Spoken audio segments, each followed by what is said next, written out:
ಈಗ ಅದು ಒಂಥರ ಅಡಿಕ್ಷನ್ ಆಗ್ಬಿಡುತ್ತೆ. ಆದ್ರೆ ಇದು 30 ml ಗೆ ನಿಲ್ಲೋದಿಲ್ಲ. ದಿನ ಕಳೆದಾಗ ಇನ್ನೂ ಜಾಸ್ತಿ ತೆಗೆದುಕೊಳ್ಳೋದಕ್ಕೆ ಶುರು ಮಾಡ್ತಾರೆ. ನಾನು ತುಂಬಾನೇ ಕುಡಿಯಲ್ಲ, ಲಿಮಿಟ್ ಆಗಿ ತಗೊಳ್ತೀನಿ ಅನ್ನೋರು ತಗೊಳ್ಬೋದಾ ಹೇಗೆ ಆಲ್ಕೋಹಾಲ್ ಅನ್ನ? ನೋಡಿ, ಈಗ ಆಲ್ಕೋಹಾಲ್ ತೆಗೆದುಕೊಳ್ಳೋದ್ರಲ್ಲಿ ಈಗ ಸಾಕಷ್ಟು ಜನ ಕೇಳ್ತಾರೆ. ಈಗ ಅದು ಒಂಥರ ಅಡಿಕ್ಷನ್ ಆಗ್ಬಿಡತ್ತೆ.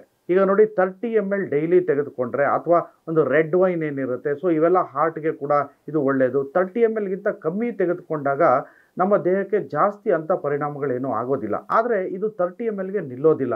ಯಾಕೆಂದ್ರೆ ಏನಾಗುತ್ತೆ, ಇದು ತೆಗೆದುಕೊಳ್ತಾ ಇದು ಅಡಿಕ್ಟಿವ್ ಬಿಹೇವಿಯರ್ ಇರೋದ್ರಿಂದ ಆಲ್ಕೋಹಾಲಲ್ಲಿ ಅದು ಇನ್ನೂ ಜಾಸ್ತಿ ಆಗ್ತಾ ಹೋಗುತ್ತೆ. ದಿನ ಕಳೆದಾಗ ಇನ್ನೂ ಜಾಸ್ತಿ ತೆಗೆದುಕೊಳ್ಳೋದಕ್ಕೆ ಶುರು ಮಾಡ್ತಾರೆ. ಸೊ ಅದು ಅಲ್ಲಿಗೆ ನಿಲ್ಲದೇ ಇರೋದ್ರಿಂದ ಯಾವಾಗ ಜಾಸ್ತಿ ತೆಗೆದುಕೊಳ್ತಾರೆ, ಸೊ ಡೈಲಿ ತೆಗೆದುಕೊಳ್ಳುವಾಗ ಅದರ ಇಂಟೇಕ್ ಜಾಸ್ತಿ ಆದಾಗ ನಮ್ಮ ದೇಹದ ಮೇಲೆ ಆಗ್ತಕ್ಕಂಥ ದುಷ್ಪರಿಣಾಮಗಳು ಕೂಡ ಜಾಸ್ತಿ ಆಗ್ತಾ ಹೋಗ್ತವೆ.